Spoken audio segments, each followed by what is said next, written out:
My admitting has slowed down, so if we want to get started, go ahead, Bill. Okay, all right. Well, I'd like to welcome everybody. For those of you that don't know me, I'm Bill Odell, one of the members of the Little Flower Social Justice Commission, and this whole issue of climate change is something we're focusing on very greatly during the time that we're celebrating the 6th anniversary of the Pope Francis's Laudato Si. I'd like to get us to get right into the gist of the program, but we'll start with a prayer. And so if we just take a moment, this prayer also comes from the Pope's encyclical letter, as it did when 2 weeks ago when Dr. Sakimoto spoke. So, all-powerful God, you are present in the whole universe and in the smallest of your creatures.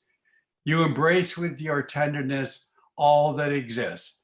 Pour out upon us the power of your love, that we may protect life and beauty.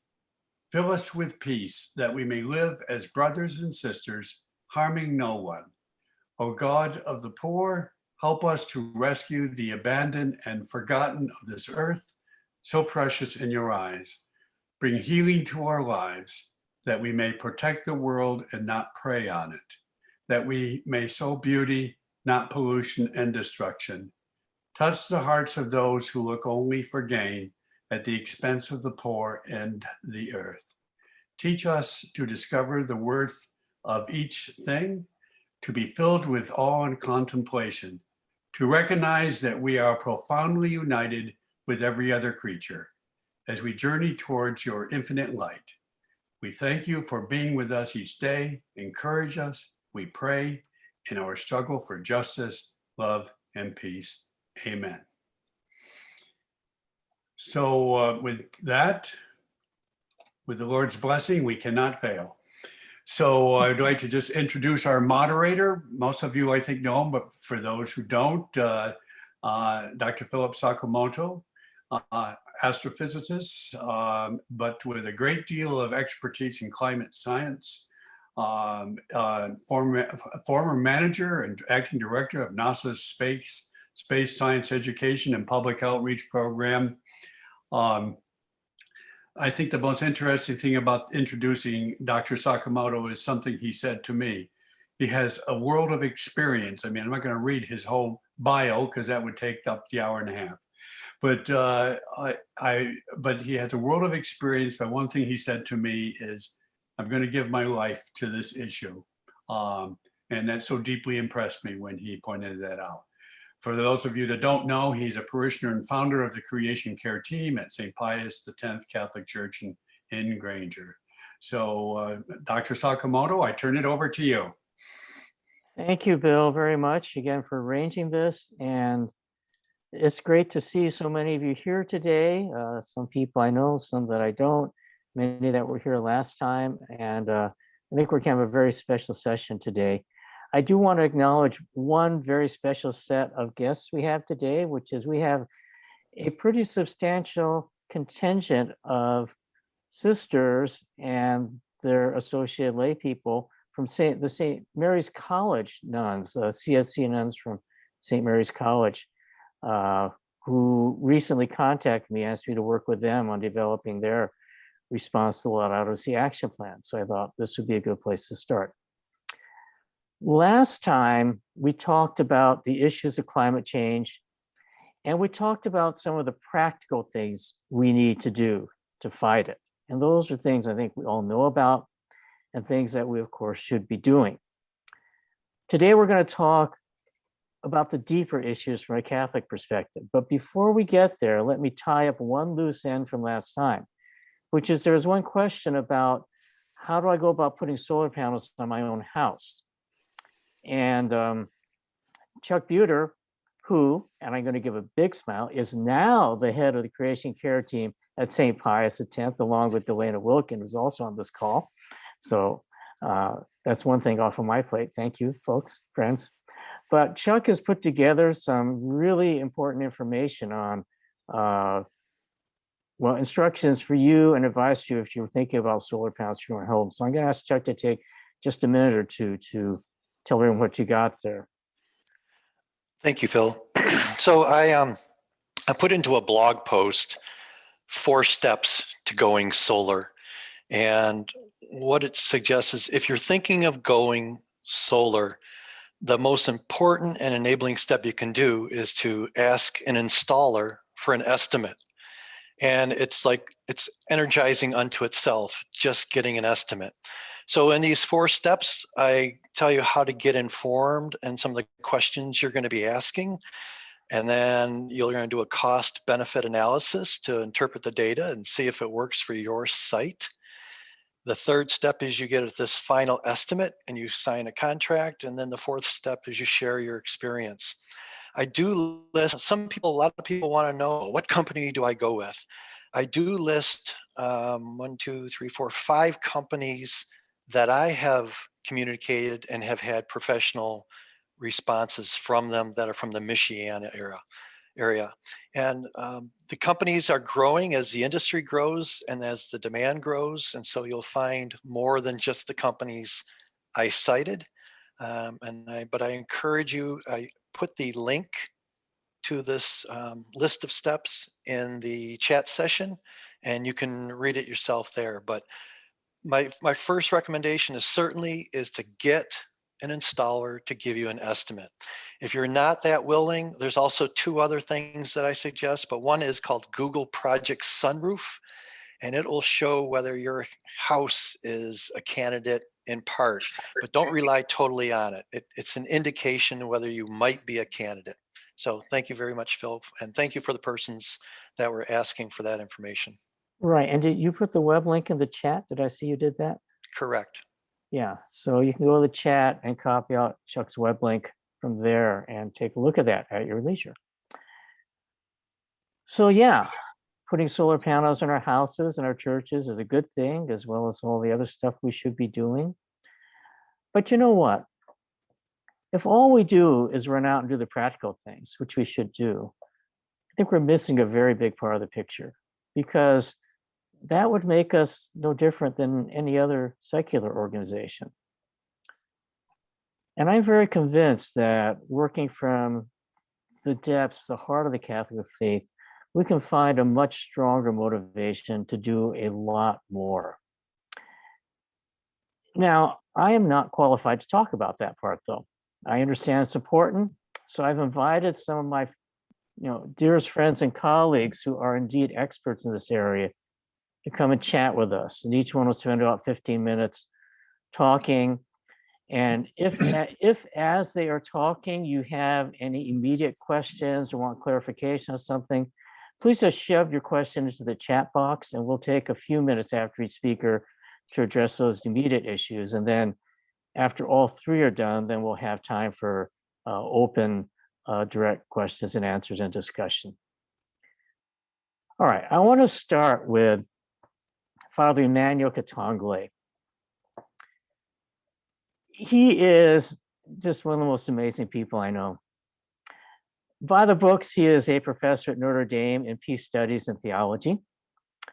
But he comes to us from Uganda, where he was ordained as a parish priest there, and where he returns frequently. I mean, basically every time we have a school break, and sometimes even more often. I've learned that if I want to talk to him, I got to catch him while class is in session. Otherwise, he's going to be back in Uganda, where he is one of the founders of an amazing project, the Bethany Land Institute. And I asked him to come here and talk about it a bit, in part so you understand what they're doing, but in bigger part because I think what he's doing there is maybe the best example I've ever seen of living the life outlined in Laudato Si. So, Father Emmanuel, thank you very much for being here.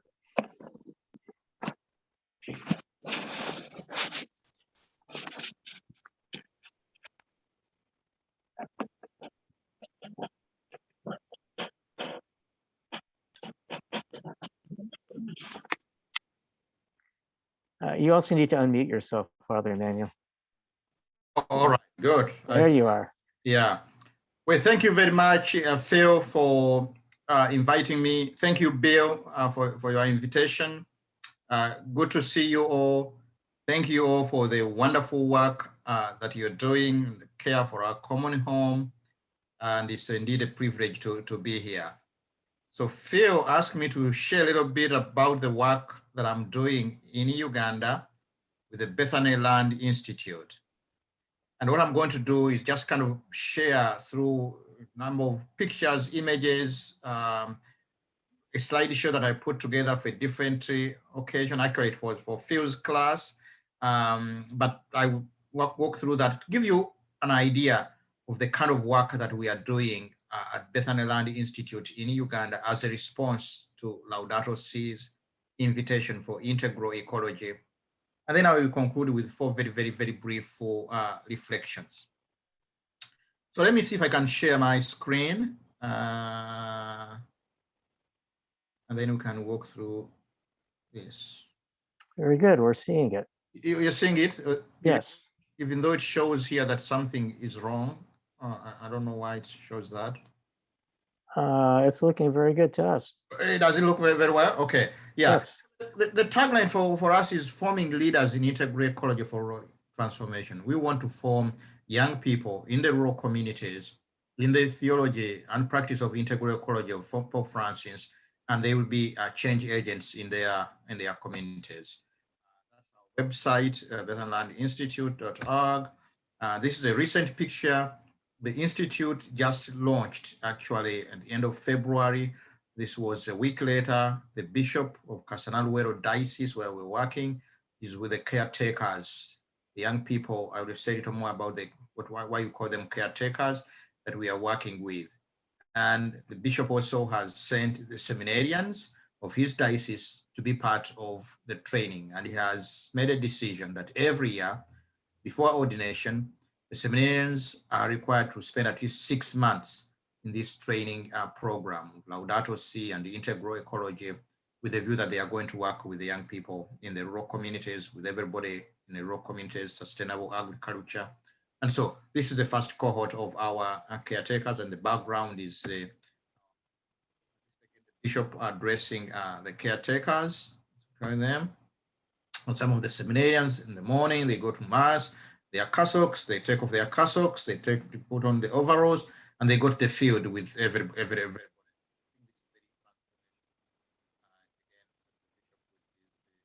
Seminarians. Yeah, this shows a little bit of the campus of the Bethany Land Institute. Those are 2 dormitories. Inside there are dormitories, 4 people a room. This is the girls' dormitories. We're talking about young people, 18 to 30, thereabout in terms of age. It's at the edge of the forest, where is a guest house that we are building, calling it Francis House. That is a house actually of reflection, retreat, conversion, and then the enjoying of the nature, the forest nearby. Take us in classroom, and immediately after classroom, they go to the fields, learn sustainable intensive agriculture, the farming facilities, chickens, rabbits that they're putting up. It's kind of really working together, worked for a long time, developing the unique curriculum that really studied Laudato Si and translated that into practical guides, integral ecology, especially the whole element of spiritual formation at the heart of Laudato Si and spiritual conversion. How do you, in a way, integrate that in a practical training curriculum that trains young people in sustainable agriculture? So really that was worthwhile, but it took us quite a bit of time, lots of sessions of developing the curriculum. Of course, working with the staff. Now, all the staff are also going through the training of the first module, so that everybody will be out of the same. So what is the story? So a little bit, this is what is going on right now, but a little bit about the story of how this started. Before I came to Notre Dame, I taught at Duke University, and there I helped to co-found a Center for Reconciliation, where we developed a vision of reconciliation, God reconciling all things, human beings, animals, everything, all creation being reconciled with the focus on land as well, and the soil, and how God loves the soil. You can imagine a picture of God working with God's hands dirty in the soil, forming human beings, planting a garden. So God loving the earth and the soil. So that's the story for me, how it started. But then going back and home, back and forth to Uganda, to my home, visit my parents and community, I see the devastation that is underway in terms of deforestation. Most of the forests cut down near my home. This is now how what used to be a nice, beautiful forest looks like near my home. The marshes are emptied out, arid now. The crops are poor. So the kind of really effect of the deforestation. With that also the poverty increasing and a lot of young people moving to the cities, to towns, looking for employment, but finding none, and they end up in this. When Pope Francis speaks about the cry of the earth and the cry of the poor, I could see it concretely. So 25 years as a priest on the retreat, we have the three of us walking, and I asked one of my friends here whether there was some piece of land that I could buy, because I wanted to plant a forest to replace the one that was at my home. That is 2012. That is before Laudato Si. So Cornelius, the big guy on my, thinking more about education, he's an educationalist, because he says the whole mindset has to change. Tony on my right was thinking more about economics. He's the business person, he's the treasurer of the Bishops' Conference. And he said, well, you need to build in an economic aspect. So that's how we started talking really. That's how we started talking about the 3 E's: ecology, economics, and education. But we didn't know what we wanted to do actually. Apart from that, we bought some land until 2015, of Laudato Si. And when we read Laudato Si, we said, this is exactly what we need to do. Bring together an integral vision of ecology, of economics, of education, and work with the young people in a view of that kind of ecological conversion that Pope Francis talks about, the care for our home, listen to the cry of the earth, and the cry of the poor.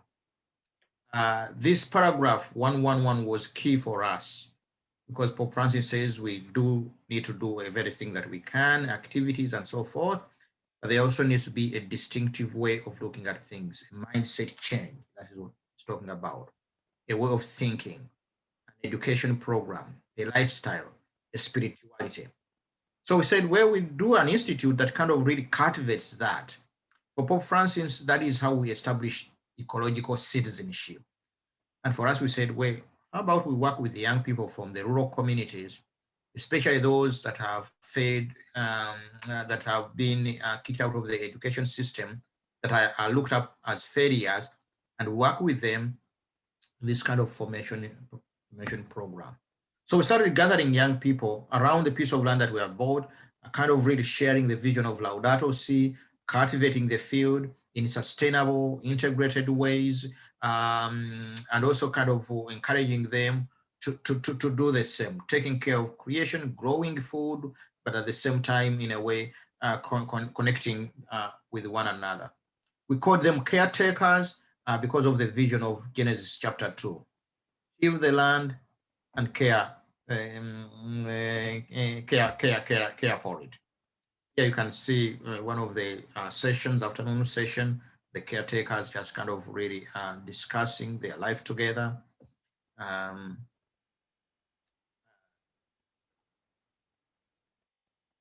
we called it Bethany Land Institute because of the vision of this village of Bethany in the New Testament, which I had worked on, researched on.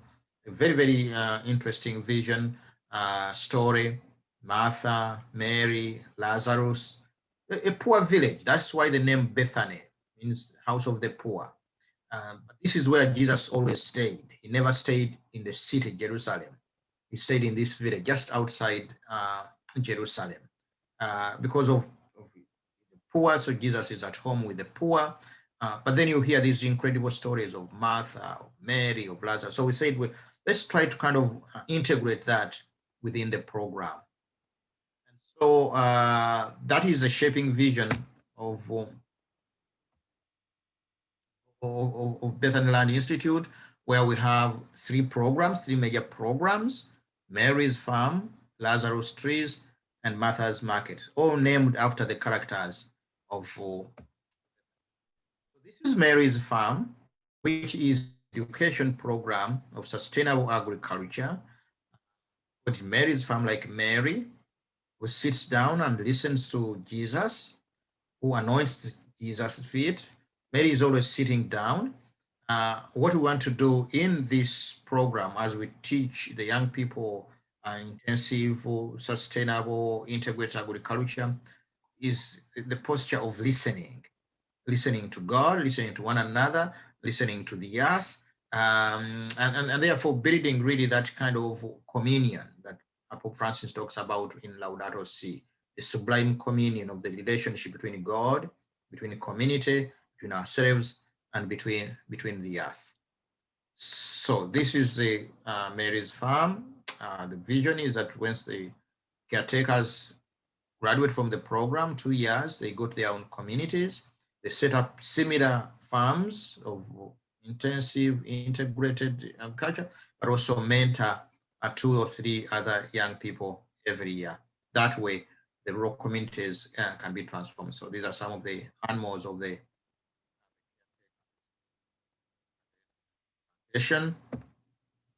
Then we have a forest that we call Lazarus forests. So this is the ecological education program connected with this forest that we have conserved, and also a wetland, but also that serves as an education hub for ecological care, for reforestation.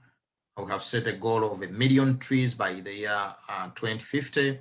Last year, we planted 29,000 trees here in this forest, but also in the community. So they did a caretaker, the young people engaged and involved in reforestation and creation. Nursery. Forest has already developed this also a small park and then there is Martha's Market. This is the economic program of economic entrepreneurship, leadership skills, economic programs like, for example, accounting, saving, bookkeeping, but also it has savings and cooperative union. The caretakers at the end of one of their meetings, during lunch, but the goal is that whatever money they get from, for example, the fields they cultivate, they save some and put aside, but also they can use the savings credit union to borrow money to set up their farms. So, and we call that Martha, after Martha, sister of Mary and Lazarus, because of her leadership. We are told Jesus entered the village and a woman named Martha welcomed him to her house. That she had a house this is part of the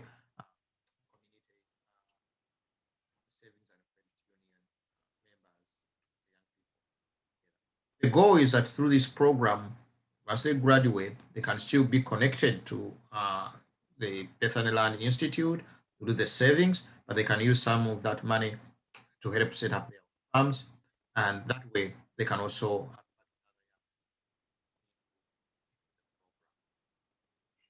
so that's part of the Martha's Market.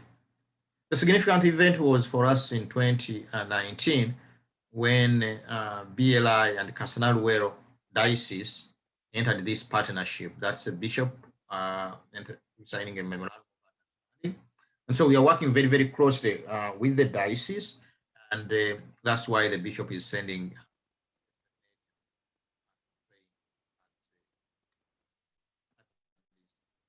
So this is the whole campus. Nandere, to my right there, you see a bit of that forest. And Nandere is very interesting because that is the first church in that area. The fields that have been now cultivated, just kind of below that. But there are also a number of schools around that we are working with in terms of outreach, in terms of really teaching vision of integral ecology. So this is what really we are doing at Bethany Land Institute in Uganda. But 4 quick observations connected with that before my time comes up. First of all, one of the key people that also has influenced me, apart from Pope Francis, definitely, is Wendell Berry. Wendell Berry, in one of his essays, Out of Your Car, Off Your Horse, I think that's the title of the essay, he talks about an invitation to think little, that we've been so much trained to think big and so forth, but he's inviting us to think little. And by thinking little, is just think very concrete. Let's not be paralyzed by the immensity of the ecological program. We can think very, very concretely. And for him, think little is also about action. It's an engagement. It's a kind of thinking that is connected to activity and action. There is a bit of experimentation with that, but it's that kind of thinking very, very concretely and very practically that, according to him, in a way, grows and deepens affection for oneself, affection for land, for the earth, and affection for one another, and affection for God. I find that's very, very significant, and kind of, for me, whenever I kind of seem to be getting in a way overwhelmed, paralyzed, I remember that. Think little, think very, very concrete. You may not be able to solve all the problems, but at least it kind of invites us into a deeper relationship. The second, Wendell Berry also, in terms of that logic, that philosophy, he talks about gardening, that there is no perhaps better place to begin to think little and to connect with the earth than in the very practice of growing a garden, the investment in a garden. And then he makes the point that in planting a garden, it's not so much what one plants that is important, but what is planted in one. I find that's very, very significant. In planting a garden, working very concrete, it's not so much what you plant out there, but what is planted in oneself. The virtues of care, of affection, of connecting with the earth, with one another, with God, and really deep down with oneself. I find that very, very significant. And thirdly, he says something to the effect that the work of saving the planet is always going to be small, humble, and humbling. It's always going to remain small, humble, and humbling. But, he adds, in as far as it is connected and grows out of affection, it's going to be totally and utterly satisfying and rewarding.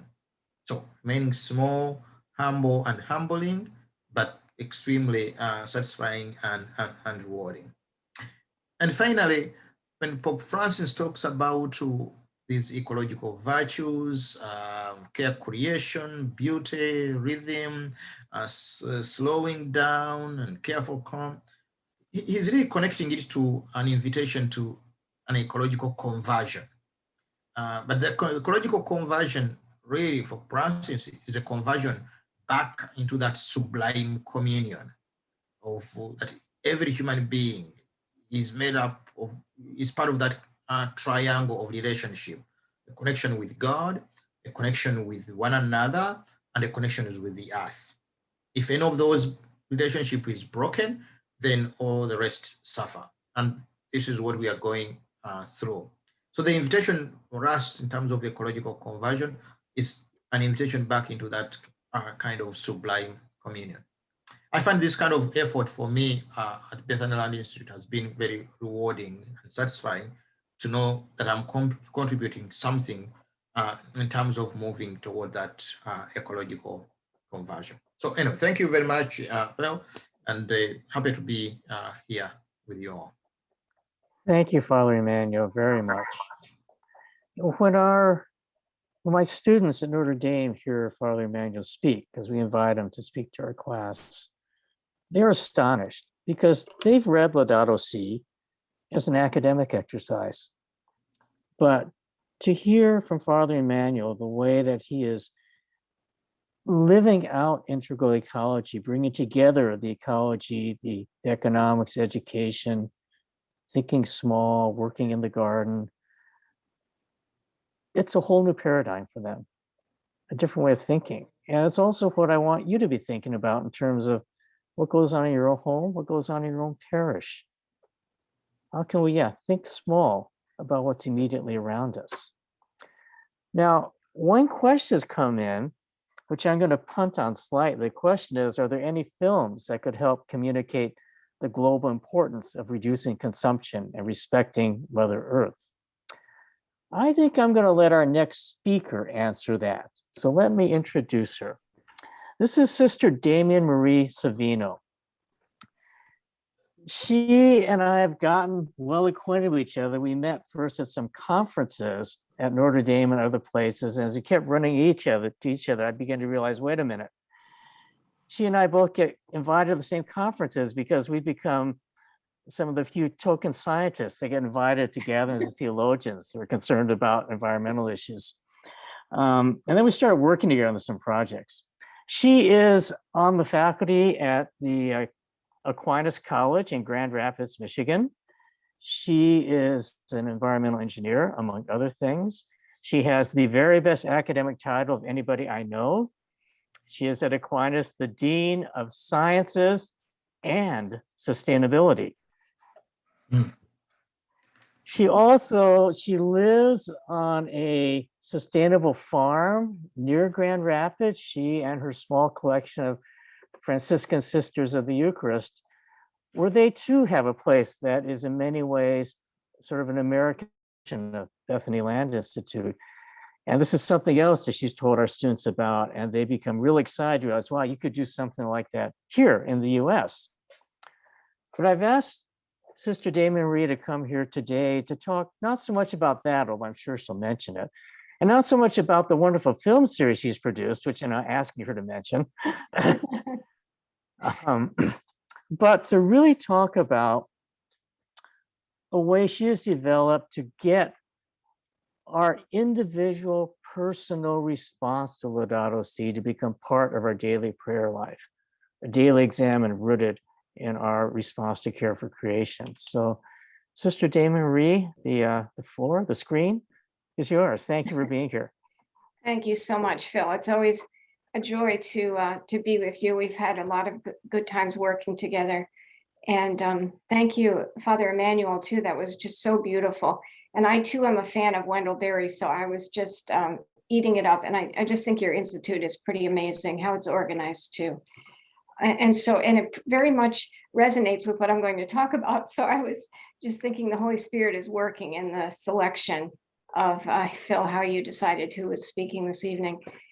And I think I might just start then with what you mentioned, Father Emmanuel, about growing a garden, that it's not so much what's planted out there, but what's planted within yourself, because that is my focus. And I think in my own work and life as an environmental engineer and a Franciscan sister, and being very committed from a young age to caring for creation, I've always been impressed by the importance of what you maybe could call your interior ecology. And I think as humans, we're unique in having that kind of interior nature. We're capable of analysis, reflection, affection, understanding. And our interior nature isn't an isolated or standalone thing. No, it's strongly interconnected so there are these very strong interconnections between our interior ecology and then our exterior behaviors. And so when Pope Francis speaks in the encyclical of interconnectedness, I don't believe he's referring only to exterior interconnectedness, like within ecosystems or even between ecosystems and people. Those exterior interconnections are important, very important, but we can't neglect the connections between our interior selves, our interior ecology, and our external behaviors. And so if that is true, then we have to wonder if the external maladies in the natural world that we're suffering with now are reflecting something that's interiorly disordered within us, something unbalanced in our interior ecology. And it makes me think of what a line that I love from Pope Emeritus Benedict XVI, that he famously said, I think it was in 2008, he said, the exterior deserts are growing because the interior deserts have become so vast. And Pope Francis quotes this in Laudato Si, and then he says, and for that reason, we need an ecological conversion. We need an interior conversion. And then Pope Francis later says in the encyclical, there can be no renewal of our relationship with nature without a renewal of humanity itself. And so when we talk about ecological conversion, and Father Emmanuel did so beautifully on that, it has to begin from within. It's kind of like from the inside out, so to speak. And so what I'd like to share this evening is one spiritual practice that I've developed as an aid in fostering this kind of interior ecological conversion. Several years ago, I developed an examen, a spiritual examen based upon Laudato Si. And the examen, you may be very familiar with this, but it's a Jesuit spiritual practice. And now far be it from me as a Franciscan to profess expertise in Jesuit spirituality. So I offer this with a little bit of trepidation.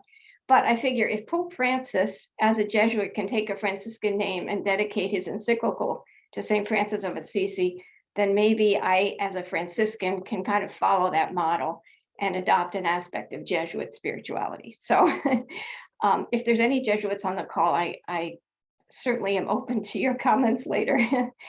So, okay, so let me just share I have a few slides that I'd like to share. So let me see if I can get these up.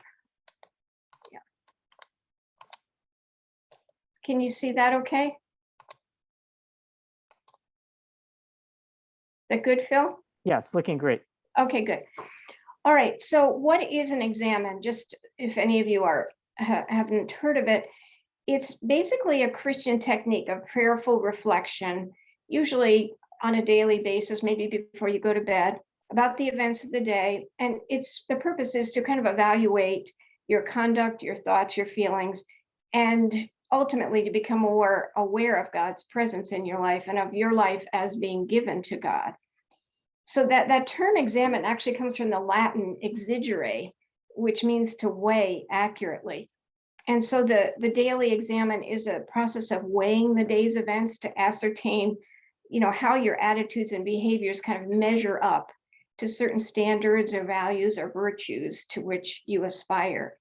And so it can be an aid to living each day well. And I think in the spirit of what Father Emmanuel was saying, this think little, like each day, each moment. And that is a spiritual practice that really is a way of thinking little on a daily basis. And it's also a kind of reconciliation ecology in a way where you have to honestly admit where you're falling short in certain areas, in certain relationships, in your relationship with the earth, with other people, with God.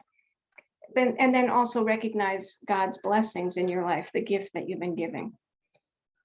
So why an examen? Well, in thinking about this, I really wanted to deepen my spirituality and embark on some kind of ecological conversion.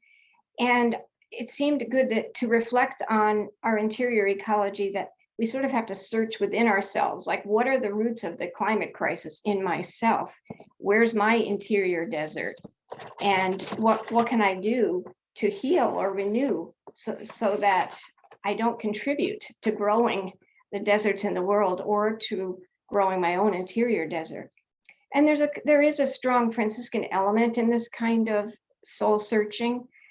Pope Francis even says this in Laudato Si in paragraph 218, where he calls to mind the figure of St. Francis of Assisi. And he says, through him, we come to realize that a healthy relationship with creation is one dimension of overall personal conversion, which entails the recognition of our errors, sins, faults, and failures, and leads to a heartfelt repentance and desire to change. So we want to embark on that process of kind of reconciliation through the process of the examen. And so I thought it was a good way to start this ecological conversion process. And conversion, as you know, means like turning away from a bad course and turning toward, or changing a direction, turning toward a good course, changing the direction of our hearts toward a more loving course, a course that's more full of affection. And so the first step in doing this is to kind of look at where we've gone off course.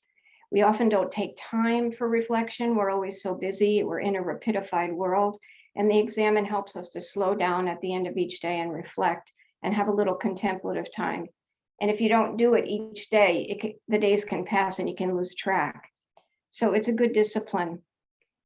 And what we're aiming at is to be able to really grasp the reality of our interconnectedness with others and with the world around us. And I was always struck by this line in Laudato Si, that when we're really interconnected, we feel the desertification of the soil almost like a physical ailment, and the extinction of a species as a painful disfigurement.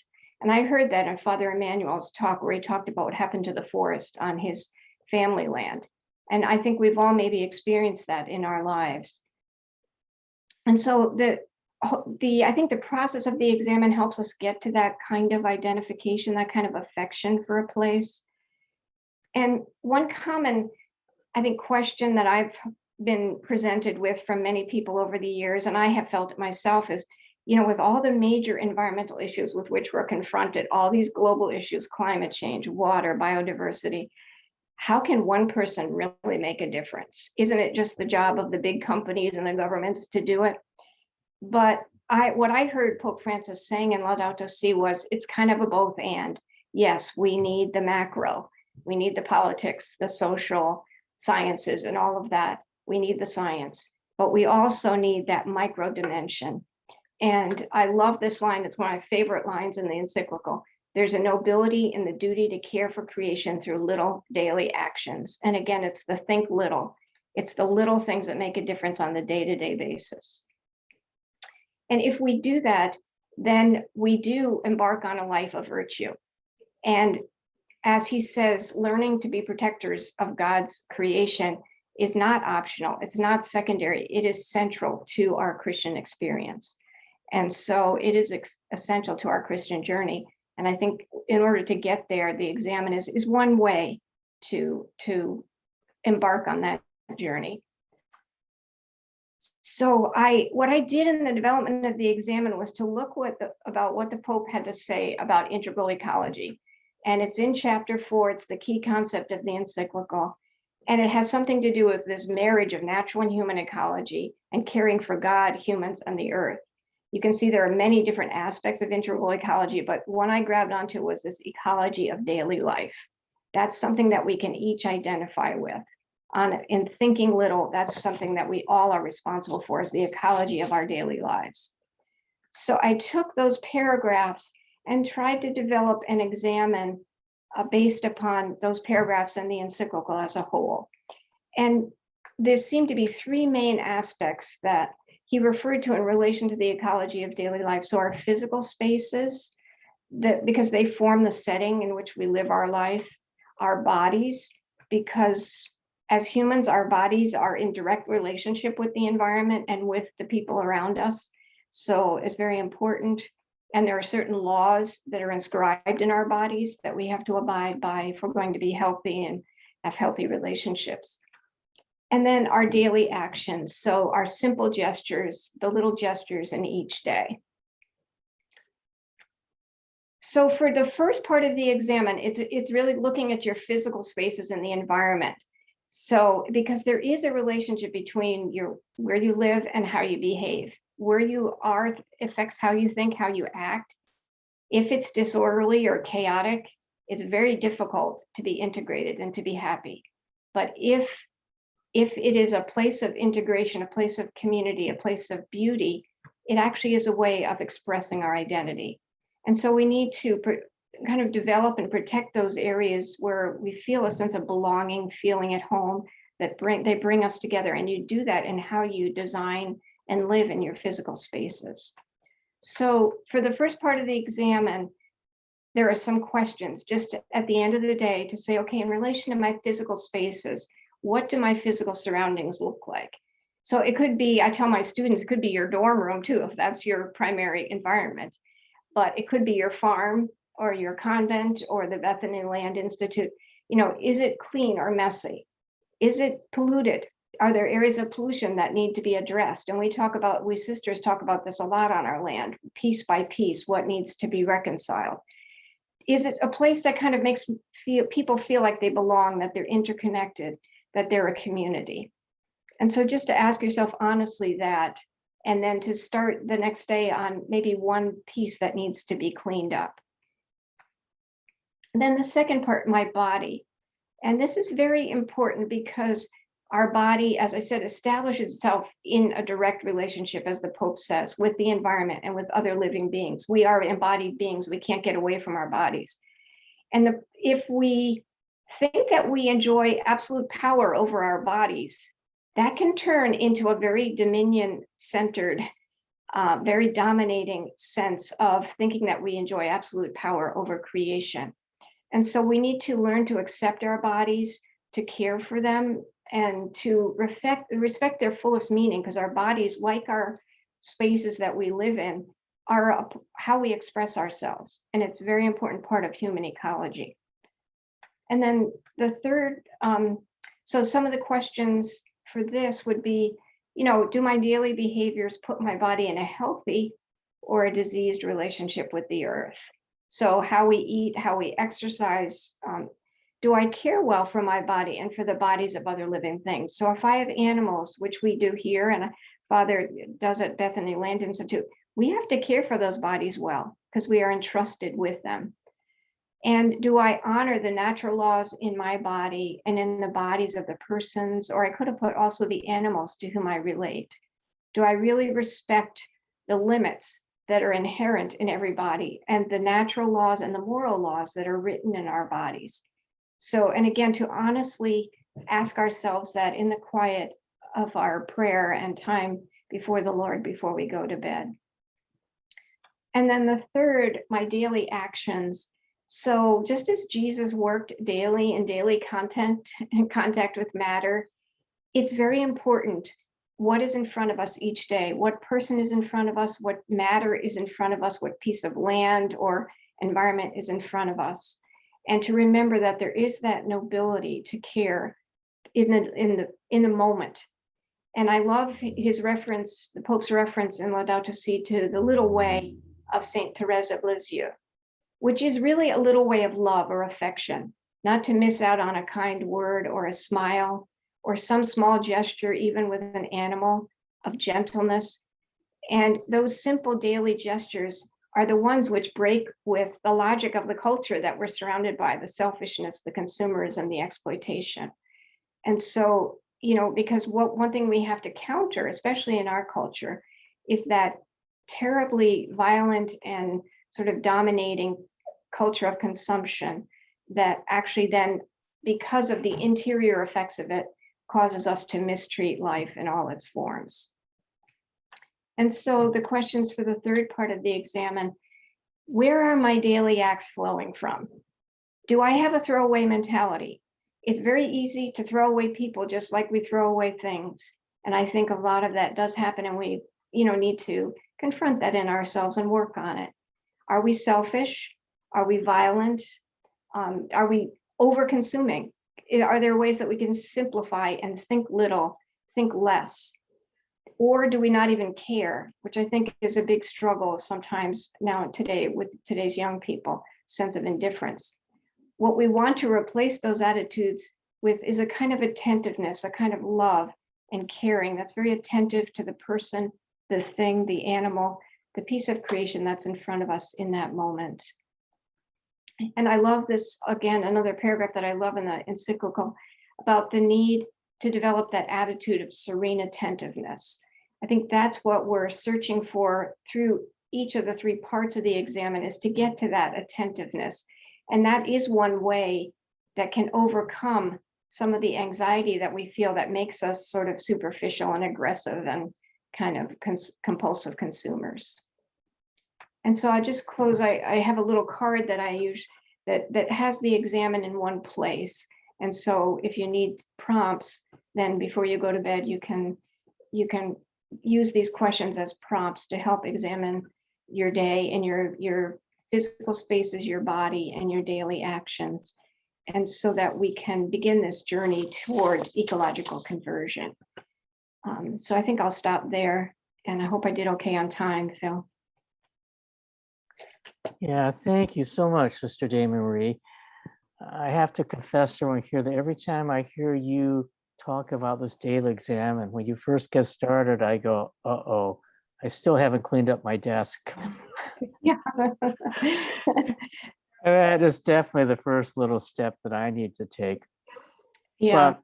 But I have Sister Damien Marie come and talk to our students in Notre Dame too. She's been gracious to come every year, and it really puts some of them in a state of examining their own lives. And in fact, she doesn't know this, but we actually put a question on our final exam this year, Oh, wow. asking, what is one action you could do in response to the daily examen? Explain what it is and why, what difference it would make. And one student wrote this the most wonderful answer that is definitely a statement on the current life of students. She said, well, when I leave my room to head for class, instead of putting in my earbuds and getting on my electric scooter, I could leave them home and walk and talk to people and use the time to build relationships. Wow, that's pretty big. I know, and that's so beautiful. It's really heartening to hear that. And I think that's what it's all about, because when you do an exam, and it's not meant to be just totally focused on yourself, but it enables you to be more for the other. Yeah. So anyway, thank you. So now we've come from looking at the whole global issue to looking at small places like Bethany or Sister Damien Marie's convent farm, to looking within ourselves. And maybe that puts us in a space where we're ready to think about what we're actually going to do in our parish. But before I leave these, there are two questions you need to answer, Sister Damien Marie. One was the 30-second ad about your film series. And the other is a question, could we get your slides? Or maybe I'd add your card. Sure. Shirley, I think you can get the card. Dr. Sakimoto might have a copy of it. I have it. I have it, yeah. So, and then the film series is called Creation. If you go to the Salt and Light TV website, Salt and Light is a Catholic TV station in Toronto, Canadian station. And I worked with them on a 6-part series, each that has 6 principles for how we can care for creation and why we should care for creation.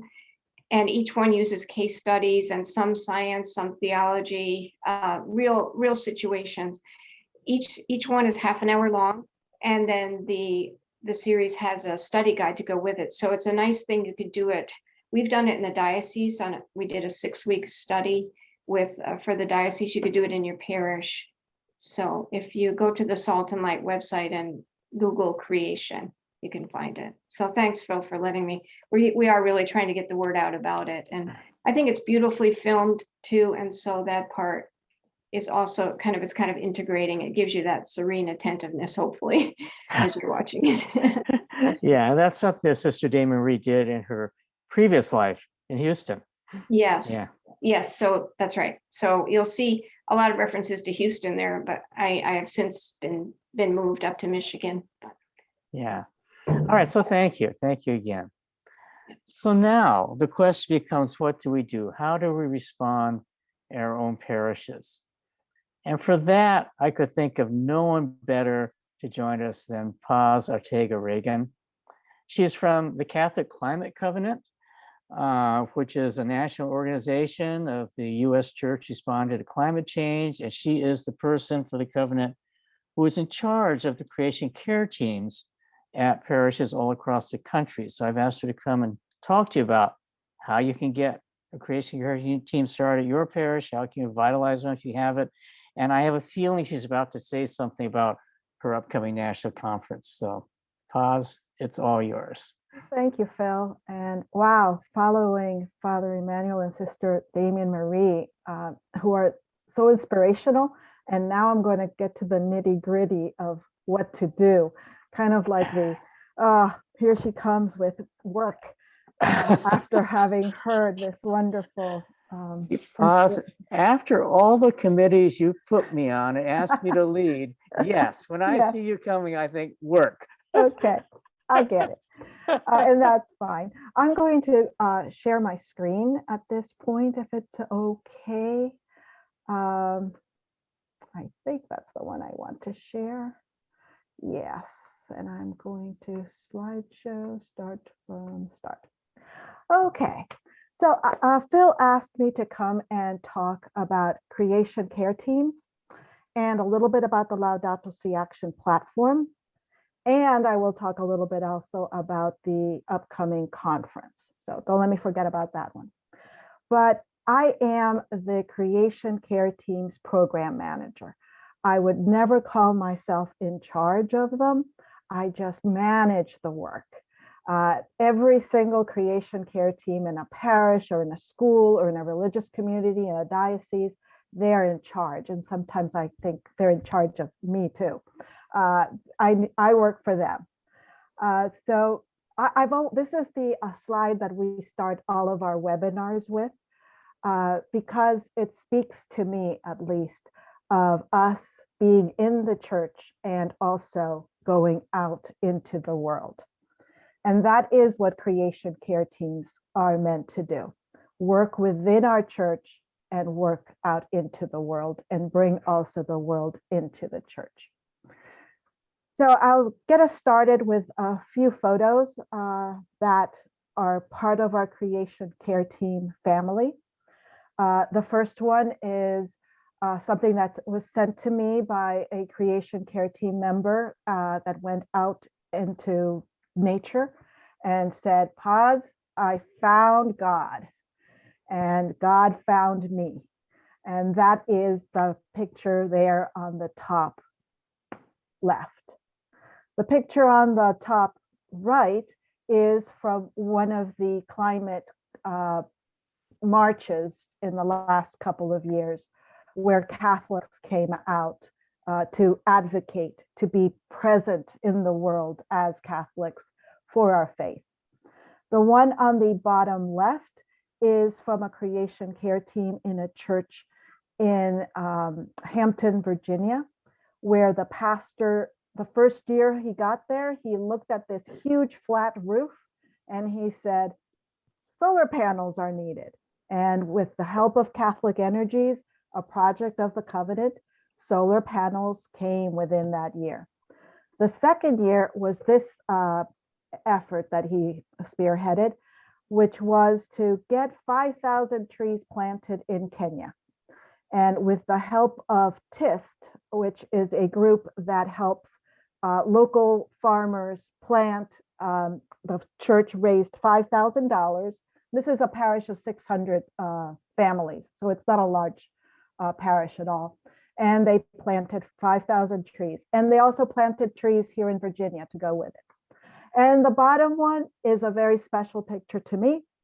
That is my son when he did his cross the US trek on our old minivan, and sent me this picture saying, "Mom, I think I now know what you talk about in work."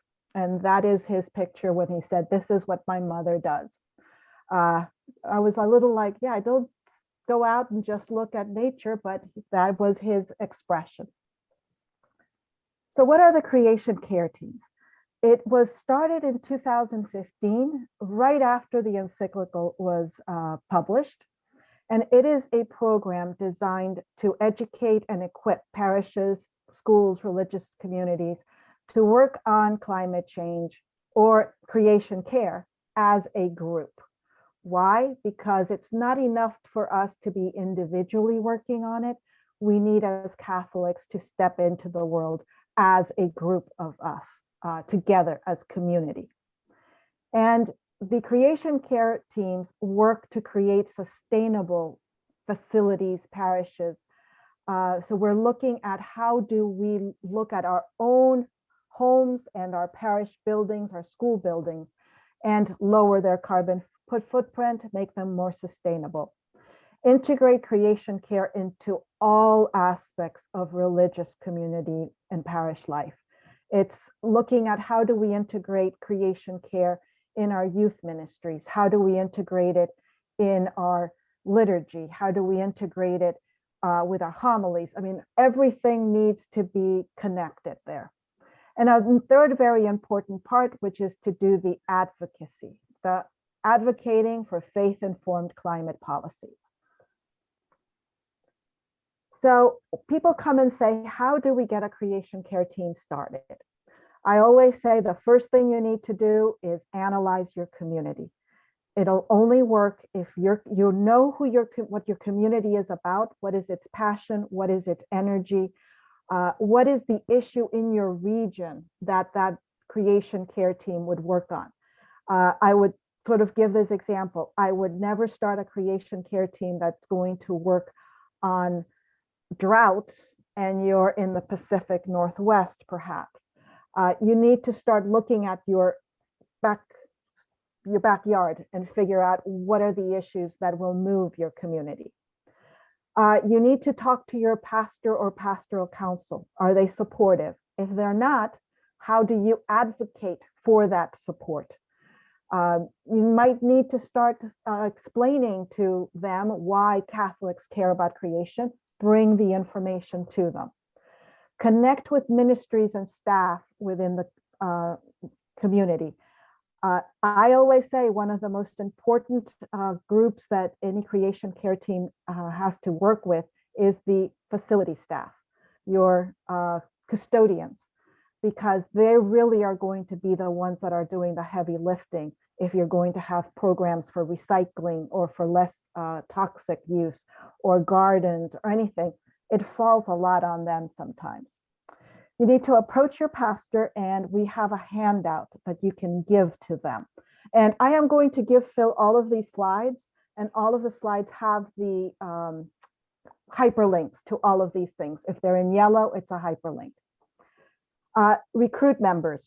And yes, there's a toolkit for new CCTs to figure out how do you recruit members. First thing is find your friends. Talk to them and have your friends talk to their friends. And that's how you start recruitment. Connect with the wider community. You can't do it in a bubble.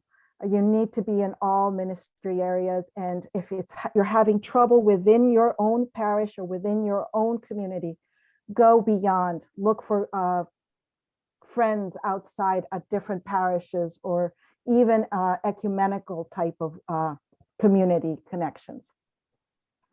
At the moment, we have about 400 creation care teams registered in the United States.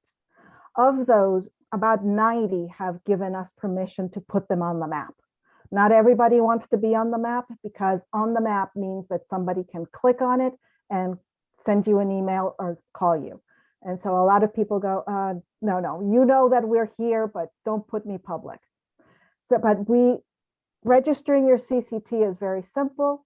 You go in here, you register a team leader, and you get a hyperlink for your members.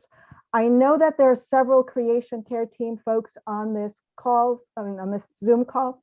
So I know that you've already done this. This is more for those of you who might be thinking about it. What would we provide a creation care team once they register? There's a once a month email that goes on the second Thursday of the month. It always includes a reflection or a prayer. It includes ideas for hands-on activities, list of resources, and sometimes an advocacy ask. And the ongoing resources are for things to be done throughout the year. And usually we'll have something that can be done in half a day for that season. If it's either something for the summer or something that has to do with season of creation, that will be available. You get wraparound support. I tell folks that consider me your ad hoc member. If you want some resource that I have not sent out, if you want a connection with an environmental person, a specialist, call me. If you're having a challenge, call me. We have a Facebook group where we are trying to get a community to be able to share successes and challenges, where they can start talking to each other. We're not quite there, but that's my hope. And we get access to a resource library. And that resource library contains toolkits, mostly for novice creation care teams, those that are just started. The roadmap gives you what you should be doing in 1 year. 4 things: something with sustainability, something with advocacy, something with worship, and community building. It also gives you toolkits for almost everything that you might encounter in your first year and how to get around. A bulletin insert, a flyer. The Courageous Conversations Guide is the most important sometimes. How do you talk about these issues? Sometimes with communities that might not be that friendly to this issue. I know, Sister Damien Marie, if you were in Houston, you know that this issue might not be the most open, yes, let's go ahead and start a creation care team, because there's a lot of folks in that parish, perhaps, whose livelihood depends on oil and gas industry and might feel like you're starting something that might be affecting them very, very much. So you need to have these kind, courageous conversations about it. The Catholic Climate Covenant also has resources and programs that creation care teams may use. In the programs, especially the Earth Day and the Feast of St. Francis educational programs, which are a 90-minute, a 1 hour and a 90-minute educational prayer program. A lot of creation care teams like to use that. In the resources list, getting information for bulletin blurbs, little tips that you can put in there, quotes from popes, study guides about Laudato Si. Homily helps. If your pastor wants to preach, they may want to be, say, I have no idea how to write a homily about this. We got it covered. Every week's readings have a connection with creation care, and there's a homily help. We have information about how to reduce your carbon footprint, webinars, usually monthly, lots of information for creation care teams. You can also come and look at what some of the creation care teams are doing. We have about 6 or 7 creation care teams that have given us a list of all of their work, and you can get an idea of things that might work in your community. And you might even then be able to talk to that creation care team leader and say, how did you do it? How did it go, etc. I'm going to switch right now to the Laudato Si Action platform. And the major reason is that if we want the Laudato Si Action platform, which the Vatican has just unveiled, to succeed, the best way for this platform to succeed is with creation care teams taking it on, connecting with it, and living this platform. Why? Because all of the things that the platform is asking for requires some group within one of these 7 sectors that the platform talks about: families, parishes and dioceses, religious orders, educational institutions, which includes colleges, universities, and parochial schools, hospitals and healthcare, economic entities, any Catholic organization that it might fall in the economy of Francisco, organizations and groups. All of those will only be able to connect with the platform if they have somebody within them that is kind of saying, we will lead on this. The platform, as I said, has 7 sectors, and it has a 7-year span.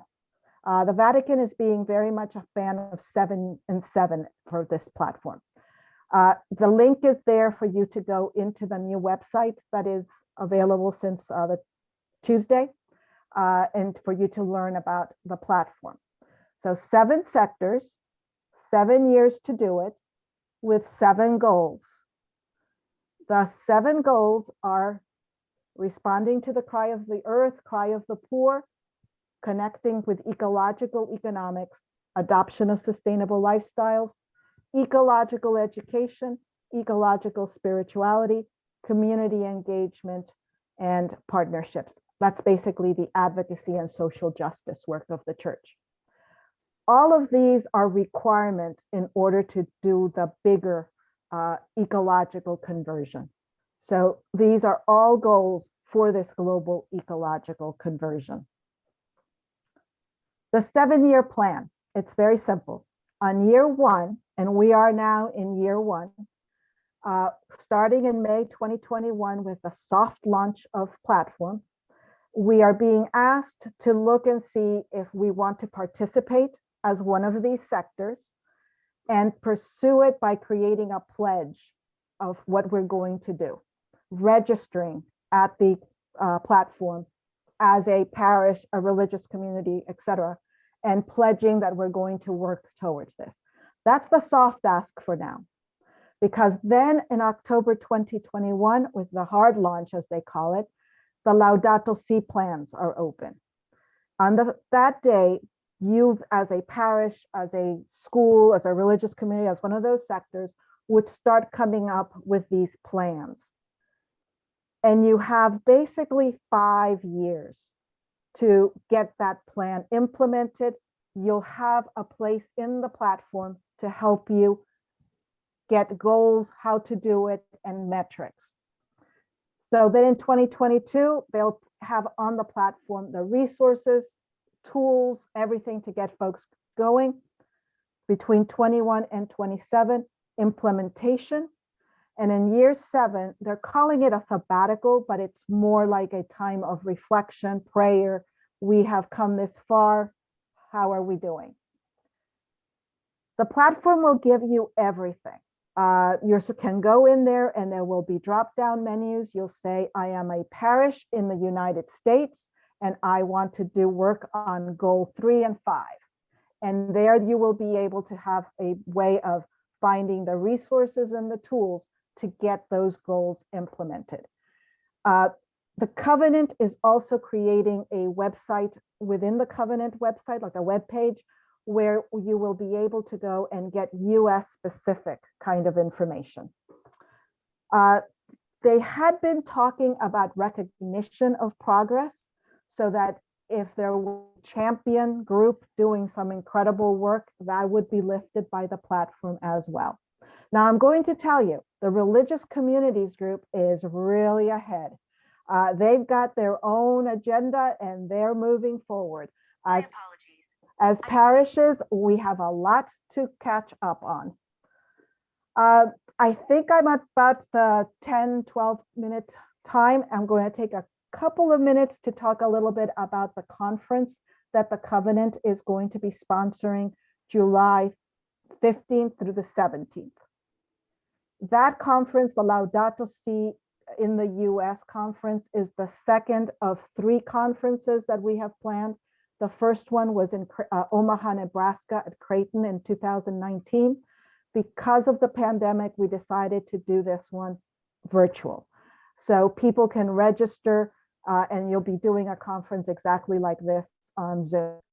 On those days, you will have plenaries, but most important, you will be able to hear from the reports from working groups that are going to present what they are envisioning for the next 2 years to go on, and how to connect the work in all of these areas that the Covenant has lifted up to the platform. How do we, as US Catholics, connect with this? How do we keep going on Laudato Si? How do we bring Laudato Si into the US church fully and with strength? There's been a lot of chatter that in the US, Laudato Si has been a little beige, as they call it, that the response of the church has not been the strong and completely in with it as in many other parts of the world. And if you want information for the conference, I will put it in the chat box.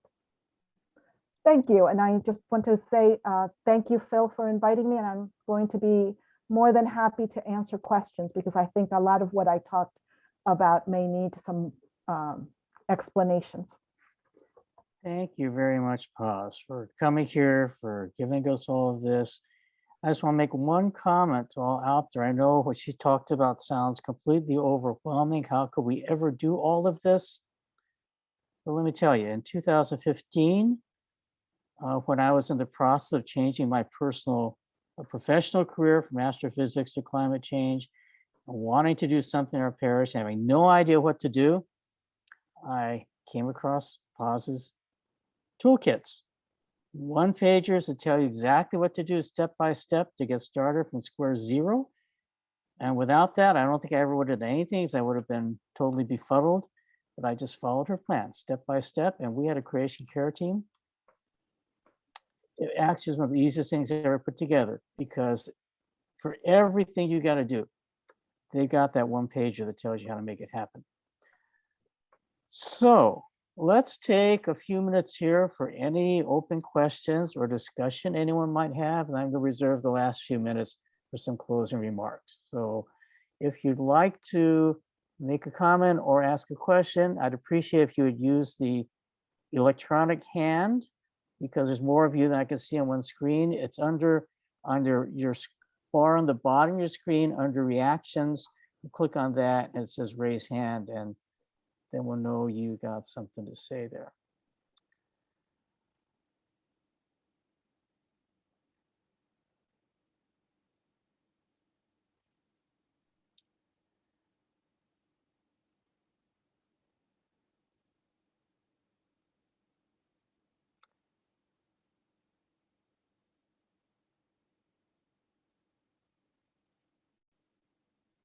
So, any questions at all about for any of our speakers? Oh, there's the line. Sorry, I didn't see you, Catherine. Please go right ahead.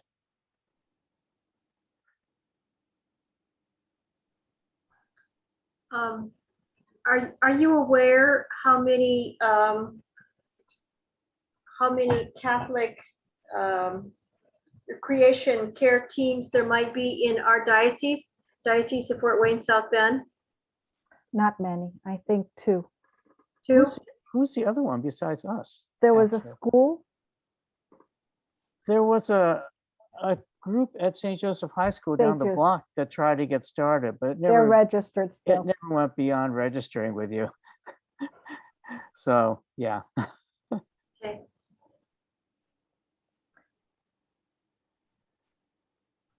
Now, I must say that we know that there's a lot of places that may have a creation care, a green team, Laudato Si group, and they have not registered with us. So there is that as well. But in that area, I only know of two registered ones. Yeah. I've been very disappointed with the response around our diocese. There was one group at Fort Wayne. Well, it was actually the young adults group at Fort Wayne that invited me to talk with them once a number of years ago now, and that was great, but nothing grew out of it. So there's really a lot of room for action here. And of course, as always, we out here on the South Bend side need to show the people of Fort Wayne that we're the ones around the ball, right? Sorry if there's any Fort Wayners on the line. Karen. Yes, I have a question. These care teams from various parishes, I'm just curious, from not just from Fort Wayne, South Bend, but wherever in the United States, can you tell us a few of the things that they have done, some of the concrete things that they've enacted? Thank you. Sure. I mean, I use St. Pius as one of the examples of great work. Their Earth Day fairs and the work that they do usually around Feast of St. Francis, season of creation.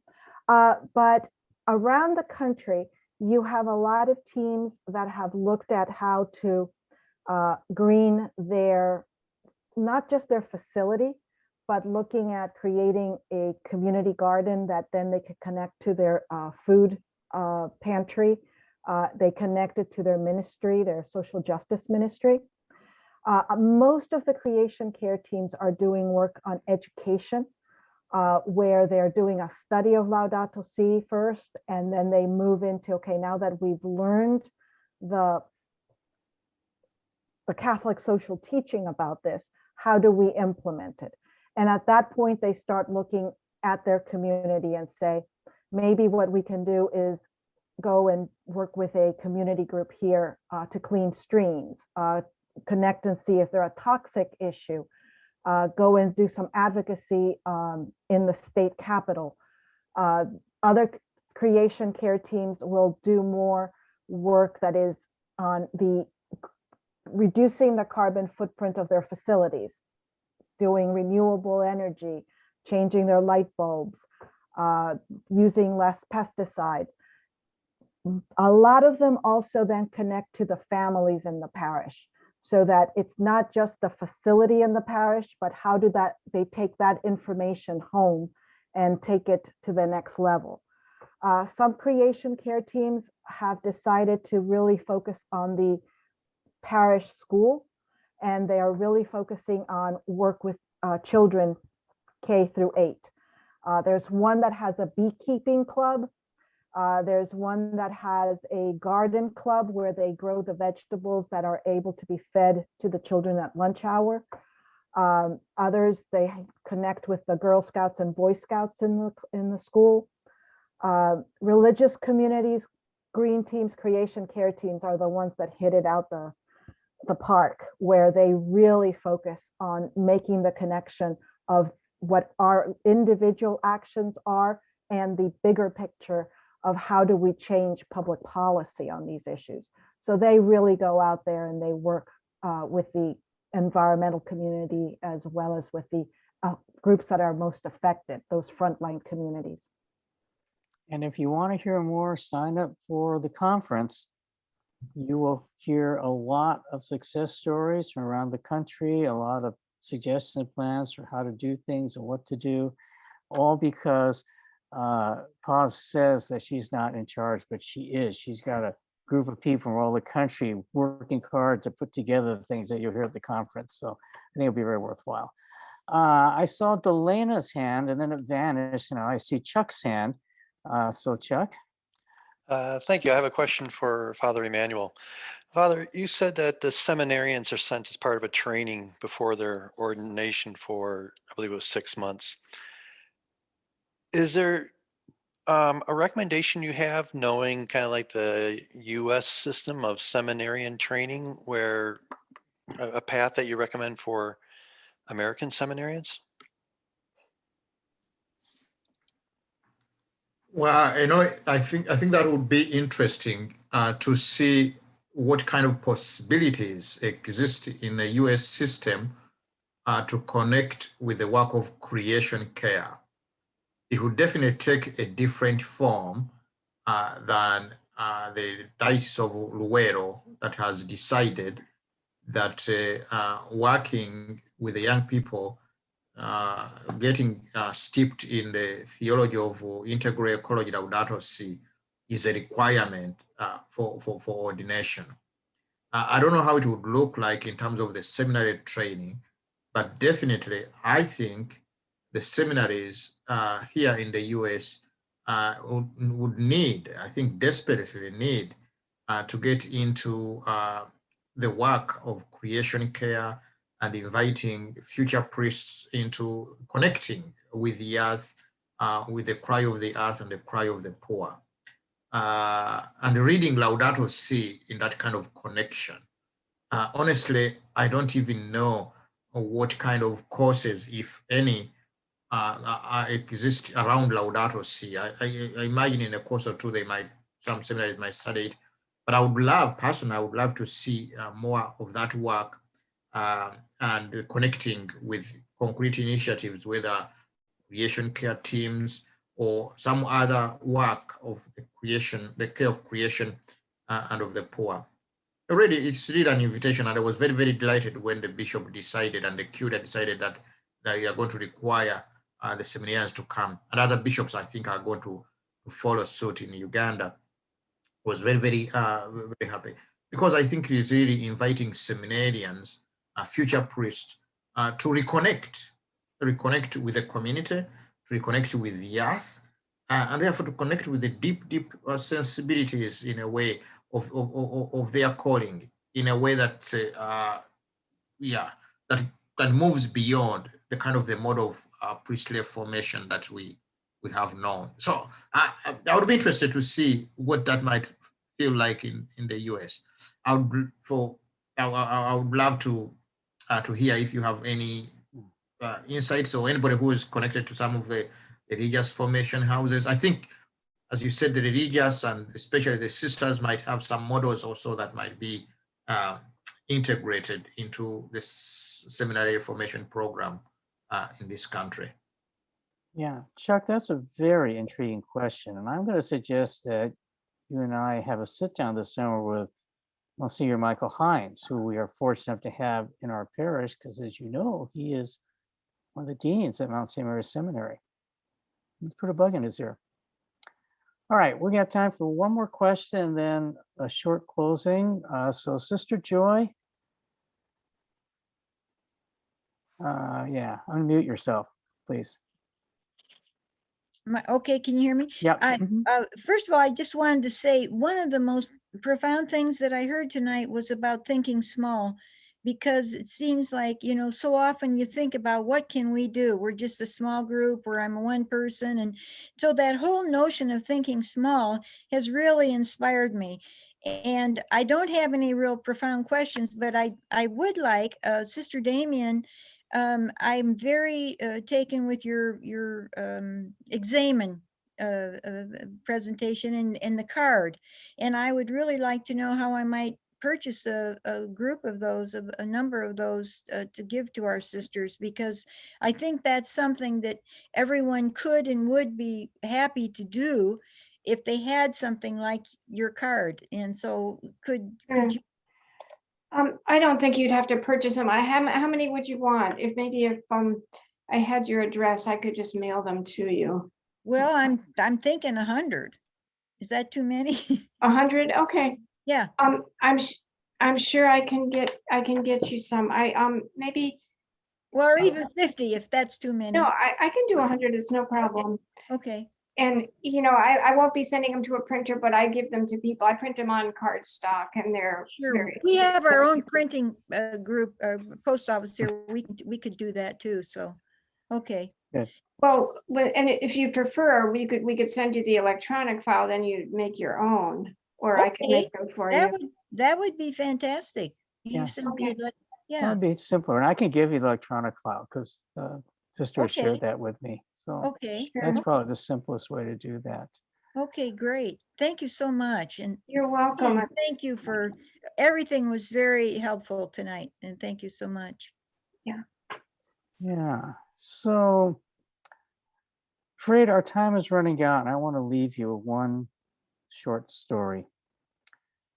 There was a day a few years back when I heard the same homily 3 times in the course of a single hour. And I figured maybe, just maybe, God's trying to get my attention. Particularly when I realized that the fall guy in this homily that I heard 3 times was the Apostle Philip, my namesake. Now, in case you're wondering how you can hear the same homily 3 times from 3 different priests in 1 hour, well, at Notre Dame, these things happen. I heard it once on the radio driving to campus. I went into the Basilica for confession, heard it from the priest in the confessional, and walked out of there for the noontime mass and heard it from the priest offering the mass. It was based on the story of the loaves and the fishes. And in this version, which I will very much paraphrase in my own translation, you know the story, right? Jesus out there talking to thousands of people. It's getting late in the day. And Apostle Philip, the practical one, very embarrassed by this whole story, says, look, they're getting hungry. We have no food. You got to let them go to the village to buy food. And Jesus, of course, says, well, feed them yourself. We can't feed them ourselves. We don't have enough food to feed this many people. And then the child appears with a basket with a few loaves and a few fish and offers them to the Lord,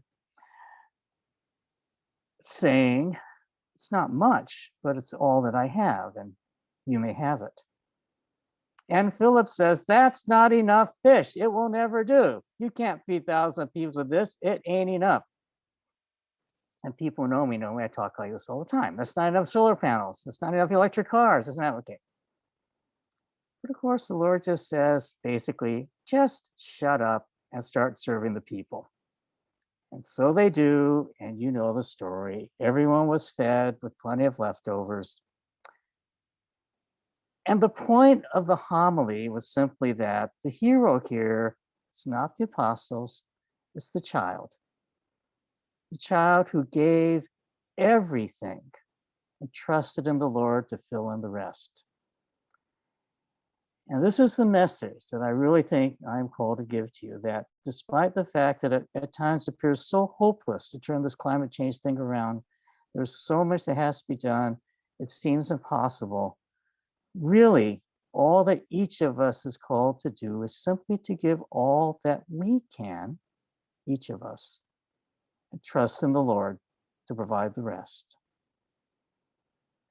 So thank you all for being here tonight. Bill or Alexis, Yeah. any last things we need to do? Yes, and thank you for that closing. That was a wonderful story, and I think that's the hope that we all need to leave with that kind of thinking. I want to thank you, all of you, Dr. Phil Sakimoto, and then Father Emmanuel, Sister Damien Marie, and Artaza-Regan. Thank you for your great presentations. You've left a lot for us. This whole session has been recorded. It will be put on our website, littleflowerchurch.org. There's a lot of Little Flower churches around the country, but for some reason or other, just littleflowerchurch.org gets you to us. And so you just go to the Social Justice Commission. I don't know if Alexis can speak about how soon that may happen, but we'll get it onto the website as quickly as possible. And so I thank you very much, all of you, for this, and thank you to everybody who joined in and profited from this great discussion. Thank you all. Thank you. And bye-bye.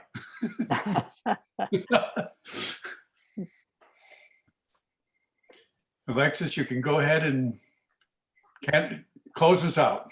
Yeah, I will get this to our website manager as soon as possible, and it should be up.